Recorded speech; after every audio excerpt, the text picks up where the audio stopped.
Former U.S. champion Mattie Larson calls for stricter mandatory reporting laws. Lansing, Michigan. Former U.S. national champion gymnast Mattie Larson called on House Speaker Paul Ryan on Tuesday to push through a proposed law that would stiffen mandatory reporter laws for U.S. amateur athletic organizations. Larson detailed the abuse she received while competing for the U.S. gymnastics team during the sentencing hearing of convicted serial sexual predator Larry Nassar. She saw Nassar, formerly the National Medical Coordinator for USA Gymnastics, for several injuries, and no matter the part of her body that was injured, the disgraced doctor would find a way to abuse her, she said. No matter what Larry was supposed to be treating on me, usually ankles or knees, his fingers always seemed to find their way inside me, Larson said. Judge Rosemary Aquilina announced Tuesday that Nassar will be sentenced on Wednesday after she hears a few more victim statements. Larson and other gymnasts met with Senator Dianne Feinstein and sat in on a session with the Senate Judiciary Committee last year to discuss the culture within USA Gymnastics that allowed for a long history of abuse.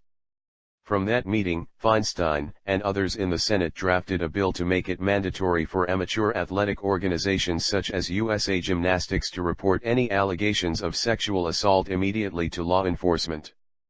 The bill also aims to create a method for all youth athletes in those organizations to bring allegations of abuse to an independent entity that would not have any potential conflicts of interest in reporting a potential crime. The Senate passed a revised bill in November, which is awaiting approval in the House of Representatives. A spokeswoman from Feinstein's office said they expect that vote will come in the next couple of weeks. It will need a 2/3 majority in order to pass an expedited process to becoming law. Larson said USA Gymnastics made a positive step last week when it announced it would be closing the Karolyi Ranch, the training camp run by Bella and Marta Karolyi in Texas, where the country's top young gymnasts trained. Larson said the isolation and conditions at the camp made it a perfect environment for abusers and molesters to thrive. Today I call on Speaker Paul Ryan to schedule this for a vote immediately, Larson said while addressing the Lansing, Michigan, courtroom. It's not only about switching to a better location. We must ensure that ample steps are made to prevent anything of this nature and magnitude from happening again. USA Gymnastics also announced earlier this week that 3 members of its executive board were resigning and that John Geddard, a prominent coach based in central Michigan, has been suspended. Geddard told members of his gym on Tuesday that he plans to retire. Larson said she was terrified of visiting the Karolyi Ranch, where she says Nassar sexually abused her. She remembered once trying to fake a concussion, banging her head into the back of the bathtub at her family's house to create a bump in order to avoid going to a camp there. Several prominent former gymnasts have spoken or submitted statements during Nassar's sentencing hearing in the past week.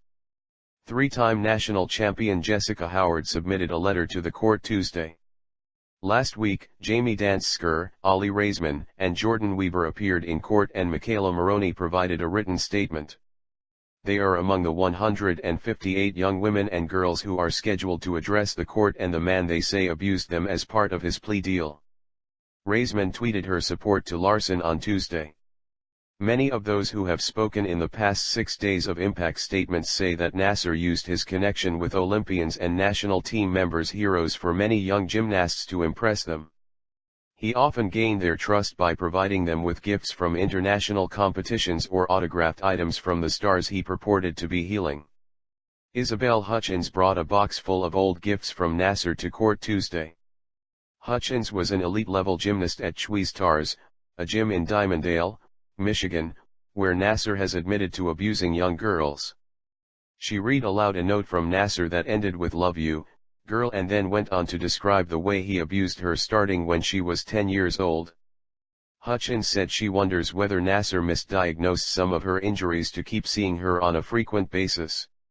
She said she had lower leg pain in 2011 and Geddard, the owner of Chwee Stars, told her to see Nassar and didn't allow her to get a second opinion from a different physician.